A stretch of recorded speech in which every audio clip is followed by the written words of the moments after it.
Guys, I am Vivek Singhal from tradingwithvivek.com।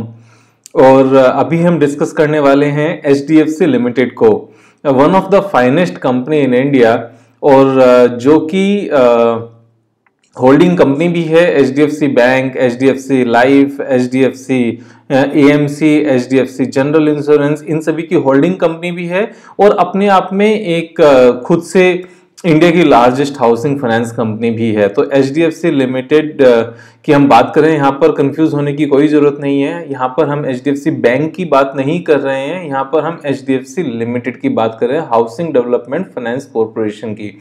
तो हम इसमें दो तीन चीजें समझेंगे कि इसका बिजनेस को भी समझेंगे, कंपनी के बैलेंस शीट को भी एक बार देखेंगे और फाइनली हम इसके टेक्निकल्स को भी देखेंगे। तो पूरी वीडियो को लास्ट तक देखना, और अगर सब्सक्राइब नहीं किया है तो सब्सक्राइब जरूर करना, लाइक करना और दोस्तों के साथ शेयर भी करना।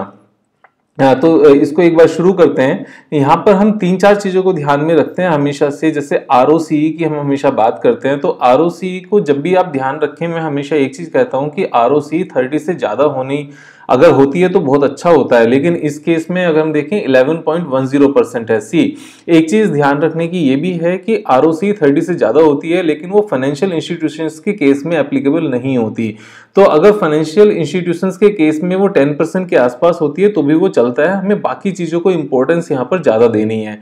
अब अगर हम इसमें बात करें कि प्रमोटर्स होल्डिंग इज 0, तो देखो ये कंपनी इतनी डिमांड में है और फाइनेंशियल इंस्टीट्यूशन में इतने बिग साइज की कंपनी, इसका कोई एक ओनर नहीं है। लेकिन अगर हम इसके शेयर होल्डिंग पैटर्न पर ध्यान दें तो आप देखकर एक बात को तो देखकर आप एक बार थोड़े से सरप्राइज होंगे कि FII के पास 70% शेयर होल्डिंग है इसकी। और अगर हम FII में भी जाकर चेक करें तो जो लार्जेस्ट शेयर होल्डिंग है वो 3% है गवर्नमेंट ऑफ सिंगापुर के पास, फिर 3.54% है this Oppenheimer developing markets fund, and then Euro Pacific growth fund, then Vanguard, then Abu Dhabi investment authority, and then Stichting depository, then government pension fund global, then iShare India index, then People's Bank of China। so देखो किसी भी institutions के पास इसकी बहुत बड़ी हिस्सेदारी नहीं है। अगर DII के पास बात करें तो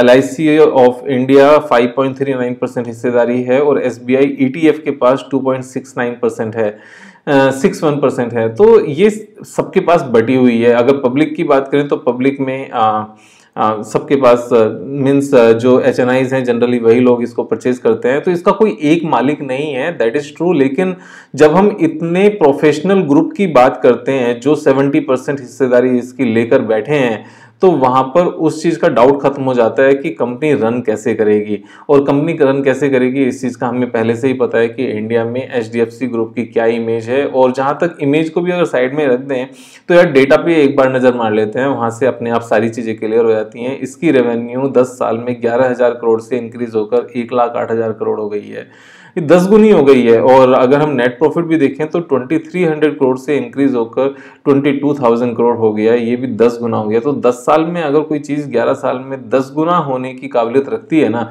तो वहां पर डाउट्स ऐसे ही खत्म हो जाते हैं। और एक और चीज इंपॉर्टेंट है, कोई ऐसा नहीं है कि एक साल बढ़ गया दूसरे साल कम हो गया, every year net profit grow किया है। 2,300 करोड़, 32, 45, 54, 66, 79, 87, 10,000, 11,000, 11,900, 16,000, 21,400, 21,900। एक भी साल ऐसा नहीं गया पिछले 11 सालों में कि इसका नेट प्रॉफिट इंक्रीज नहीं हुआ हो पिछले साल के कंपैरिजन में। This is such a great company. अब ये जब ग्रेट कंपनी, PE अगर हम इसका चेक करें तो 14.45 PE पर ये ट्रेड कर रही है, जो कि बहुत ही रीजनेबल वैल्यूएशन है। ऐसा वैल्यूएशन जनरली इतनी बड़ी कंपनीज में नहीं मिलता है। ये पैंडेमिक की वजह से एक अपॉर्चुनिटी आई हुई है, मैं तो यही कहूंगा कि जिसकी वजह से हमें ये कंपनी इतने सस्ते वैल्यूएशन पर मिल रही है। अब एक बार ये देखते हैं कि HDFC लिमिटेड की जो बाकी कंपनीज में हिस्सेदारी है उसकी वैल्यूएशन कितनी आती है। तो मैंने यहाँ पर HDFC की तरफ से ही एक प्रेजेंटेशन है जो जून की अपडेटेड है, मैंने वो ओपन की है। तो इसमें अगर हम देखेंगे तो ये हिस्सेदारी एचडीएफसी लिमिटेड की है। एचडीएफसी लिमिटेड की एचडीएफसी बैंक में हिस्सेदारी 21.2% है, एचडीएफसी लाइफ में 50% है, एचडीएफसी एएमसी में 52.7% है और एचडीएफसी जनरल इंश्योरेंस में 50% है। एचडीएफसी जनरल इंश्योरेंस जो कि एचडीएफसी एर्गो है, इसका भी आईपीओ बहुत जल्दी मार्केट में आ जाएगा। तो इन सब की अगर हम हिस्सेदारी देखें, जो इन सब की मार्केट कैपिटलाइजेशन आती है वो करीब करीब 2.5 लाख करोड़ के आसपास आती है, इंक्लूडिंग दिस एचडीएफसी एर्गो। मैं एक जनरल आइडिया लेकर चल रहा हूं इसको भी, लेकिन अगर सिर्फ इनकी भी बात करें जो ऑलरेडी लिस्टेड है, HDFC bank, HDFC life, HDFC AMC, इन तीन की भी वैल्यूएशन ऑलमोस्ट 2 लाख करोड़ है और एचडीएफसी जनरल इंश्योरेंस की बात अलग हो गई, ये साथ में ऐड हो जाएगा। तो अगर हम इन सबको देखें तो 2.5 लाख करोड़ लगभग होती है और 3,17,000 करोड़ की टोटल एचडीएफसी लिमिटेड की मार्केट कैप है। इट मींस सारी कंपनीज को अगर निकाल दें तो एचडीएफसी लिमिटेड अपने आप में सिर्फ 60-70 हजार करोड़ में मिल रही है यार। तो मतलब इतनी बड़ी कंपनी, इंडिया का लार्जेस्ट हाउसिंग फाइनेंस कंपनी सिर्फ इस इतनी कम वैल्यूएशन पे है, 14.45 पे। अगर हम पेनिट्रेशन की भी बात करें इंडिया में कि हाउसिंग फाइनेंस कंपनी का आने वाले टाइम में क्या स्कोप है, तो एक बार ये भी देख लेते हैं। इन्होंने बड़े अच्छे से दिखाया हुआ है कि इंडिया में जो पेनिट्रेशन है in terms of nominal GDP, तो वो परसेंटेज वाइज कितना है। देखो यहाँ पर दो चीजें इंपॉर्टेंट हैं। एक तो नॉमिनल जीडीपी के कंपैरिजन में इंडिया में कितना मॉर्गेज बिजनेस है, वो सिर्फ 10% है इंडिया का नॉमिनल जीडीपी का। बाकी कंट्रीज में इससे बहुत बहुत ज्यादा है। अगर हम यूएस की बात करें जो कि एक बेंचमार्क होना चाहिए आने वाले टाइम के लिए, अगले 20, 30, 40, 50 सालों के लिए, तो 56% है और इंडिया का 10% है। यहाँ पर एक तो ये चीज होगी परसेंटेज टर्म्स में, तो 5 टाइम्स तो यहां से अगले 20, 30, 50 सालों में ये होने का स्कोप है।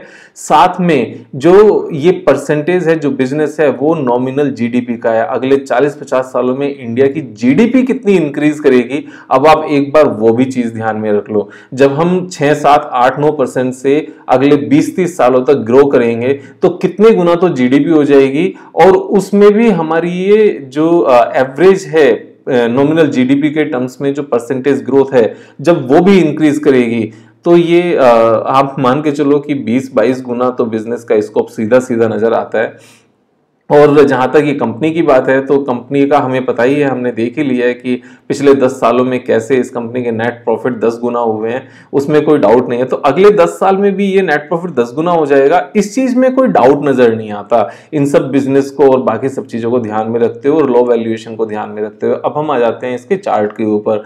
चार्ट में देखें तो ये जो ब्लैक लाइन मैंने ड्रॉ की हुई है ये 200 मूविंग एवरेज है और 200 मूविंग एवरेज के नीचे शेयर प्राइस ट्रेड कर रहा है। पेंडेमिक से पहले ये शेयर ट्रेड करता था 2500 पर, और इस तरह की great companies life time high अक्सर बनाती हैं बिना किसी झिझक के। अभी थोड़ा सा प्रेशर है और ये प्रेशर ही हमें चीज़ों को सस्ता परचेज करने के लिए एक बेनिफिट देता है। तो अगर हम इसको देखें जहां शेयर प्राइस ट्रेड कर रहा है तो ये वेरी स्ट्रॉन्ग सपोर्ट पर है। देखो यहाँ सपोर्ट लिया शेयर ने, यहाँ लिया, फिर वापस से यहाँ सपोर्ट लिया, फिर से सपोर्ट लिया, and then it is taking a support here. हमें पता है 31 अगस्त को सेबी गाइडलाइंस थी जो चेंज हुई थी, जिसमें हमारा प्लेजिंग सिस्टम चेंज हुआ था, उसकी वजह से मार्केट में एक बहुत बड़ी गिरावट आई थी और एचडीएफसी लिमिटेड ने लो बनाया था 1796 का। उसके बाद में ये लो बनने के बाद थोड़ा सा बाउंस बैक किया और यहीं पर पिछले 6-7 दिन से ये एक ही डायरेक्शन में घूम रहा है, यहीं पर सारा एक्यूमुलेशन है। मैं इसको एक्यूमुलेशन क्यों बोलूंगा, क्योंकि 200 दिन के मूविंग एवरेज से इतना नीचे है, इतनी लंबी सपोर्ट पर है, ग्रेट कंपनी है, नेट प्रॉफिट पे कोई इंपैक्ट नहीं है, तो यार ये कंपनीज आगे नहीं बढ़ेंगी तो कौन सी कंपनीज बढ़ेंगी। अब मेरा कहना ये है कि अब लॉन्ग टर्म की बात करें या शॉर्ट टर्म की बात करें, देखो मैं दोनों टर्म्स की बात कर रहा हूँ। अगर शॉर्ट टर्म की बात करें तो यहाँ रेसिस्टेंस है, तो यहाँ तक तो ये सीधा चला ही जाएगा अगले 1-1.5 महीने में, जो चार्ट पैटर्न का हिसाब किताब बोलता है। मेरी बात को सुनना समझना, लेकिन अपना ड्यू डिलिजेंस साथ में कर लेना, अपनी समझदारी भी यूज करना। तो 1768 से 1925 अगर ये शेयर जाता है तो लगभग 150 रुपये ऊपर चला जाता है। 150 से ज़्यादा ही होता है, 1925 डिवाइडेड बाय 1768। तो यहाँ से लगभग 9% का अपमूव है। अगर ये 1-1.5 महीने में 9% का अपमूव मिल जाता है तो स्विंग ट्रेडर को एक बहुत अच्छी रिटर्न मानी जाती है मेरे हिसाब से। तो वैसे तो सबकी अपनी अपनी भूख है मार्केट में। और अगर हम लॉन्ग टर्म की बात करें तो लॉन्ग टर्म में तो सीधा सीधा लाइफ टाइम हाई की बात करेंगे, और लाइफ टाइम हाई पहुंचने के बाद भी रुकेगा नहीं। इस तरह की कंपनी जब लाइफ टाइम हाई पे पहुंचती है और वहां पर थोड़ा सा रेसिस्टेंस लेकर जब वापस घूम के निकलती है तो फिर उसके बाद में मल्टी ईयर रैली की तरफ पहुंच जाती है। मैं किस बेस पर कह रहा हूं, अगर हम इसको लंबे चार्ट फ्रेम पर देख लें तो अपने आप पता चल जाएगा कि ये कंपनीज क्या करती हैं। तो अगर हम 2012 की भी बात करें तो 2012 में 600 रुपये का शेयर था, और 600 रुपये के शेयर ने 2020 में यानी कि 8 साल में 2400 का टच किया, यानी कि 4-5 गुना हुआ था ये शेयर, 4 गुना हुआ था। अब 4 गुना अगर ये वहां से होता है और तो यहाँ से भी अगर अगले 7-8 साल में 4 गुना होता है तो कहीं पर इतने पैसे नहीं मिलते इन्वेस्टमेंट के पॉइंट ऑफ व्यू से। और अगर ट्रेडिंग करनी है तो छोटे टाइम फ्रेम पे ये सीधा सीधा यहाँ से स्कोप नजर आता है। अब लोग कहते हैं कि यहाँ से नीचे गया तो स्टॉप लॉस कहाँ लगाएं। भाई देखो, अगर आप फ्यूचर एंड ऑप्शंस के ट्रेडर हो तो स्टॉप लॉस अपने हिसाब से लगा के चलो। वैसे जहाँ इतनी बड़ी रेसिस्टेंस सपोर्ट होती है तो स्टॉप लॉस टूटते नहीं है, फिर भी अगर लगाना है तो आप इस लेवल पर लगाकर चल सकते हो जहाँ से इसने दिस पर्टिकुलर पॉइंट से उठा था। इसके नीचे अगर क्लोज होता है तो आप स्टॉप लॉस लगा सकते हो। मैं तो ये कहूंगा अभी छोटी क्वांटिटी परचेज करो, यहाँ से नीचे चला जाए ना तो ये सारी सपोर्ट ही है, ये पूरा एरिया सपोर्ट का ही है। जितनी भी ये रेंज है सारी सपोर्ट ही है। तो यहाँ से नीचे चला जाए तो और ले लो यार, इसमें स्टॉप लॉस की कहानी कहाँ से आती है इतनी ग्रेट कंपनी में। सो अगर चैनल को सब्सक्राइब नहीं किया है तो सब्सक्राइब कर लें, लाइक कर लें, दोस्तों के साथ शेयर कर लें। मैं इस तरह की वीडियोस लेकर आता रहूंगा। आई am Vivek Singhal from tradingwithvivek.com। Thank you so much. Have a happy trading. Thanks a lot.